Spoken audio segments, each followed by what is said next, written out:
You're on SABC2. Now, the issue of having less women in South African boardrooms has been spoken of for many years. Feminists have been vocal about female representation in the male-dominated fields. The number is still significantly low as compared to that of their male counterparts. Now, Donna Rachelson is an author, a speaker, and she's also a motivational speaker. She's joining us now in studio to tell us more about this matter. Donna, good morning to you and welcome to Morning Live. Good morning. Thank you for having me. Thank you very much indeed for coming through. Now, let's start with a few women that are in the boardroom. Are they taken seriously?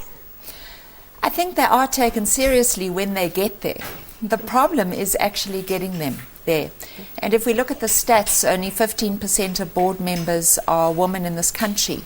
And there are only about 25% of women represented in senior management positions. So I don't think the situation is pretty. Once they get there, they're fine. It's just getting them there. Why are they not even getting there? I think there are a number of reasons. I think firstly that if you look at a number of women, they're in very much functional roles. They're either in marketing or HR, and they're not always given the right track to get to senior management positions. There's also been global research, very interestingly, 22,000 firms that were analyzed.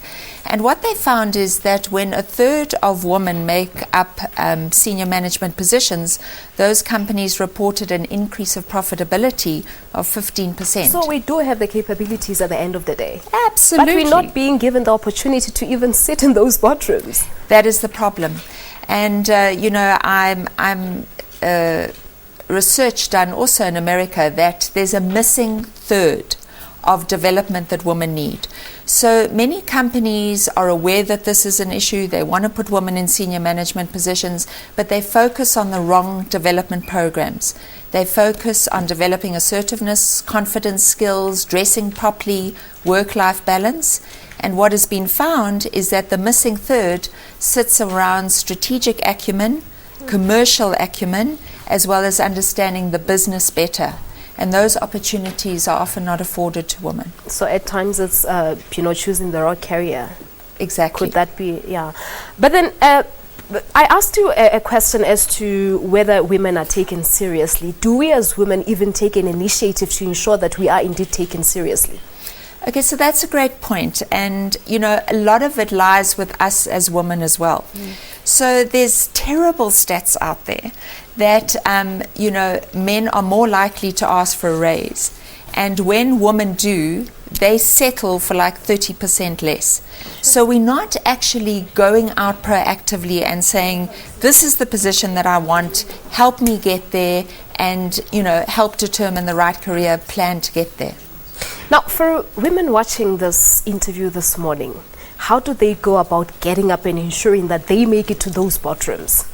So I've recently written a book, Play to Win, What Women Can Learn from Men. By the way, it's a very thin book, Balisa. Okay, I must read it. The follow-up, what men can learn from women, is going to be very thick, a very thick book.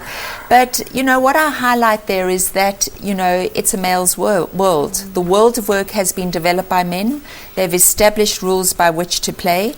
But if as women we can understand the rules by which the game of business is played, but bring what we have as women, we are very intuitive, we're collaborative, we're brilliant at building relationships, and combine that in a way that we can actually start to conquer the boardrooms. Well, I'm afraid, Donna, that's where we're going to leave it, but it's most definitely a topic for another day. Maybe during Women's Month we can elaborate further, and thank you very much for your time. It's a pleasure. Thank you very much indeed. That's Donna Rachelson. She's an author and a speaker. Now, ladies and gentlemen, the moment you've all been waiting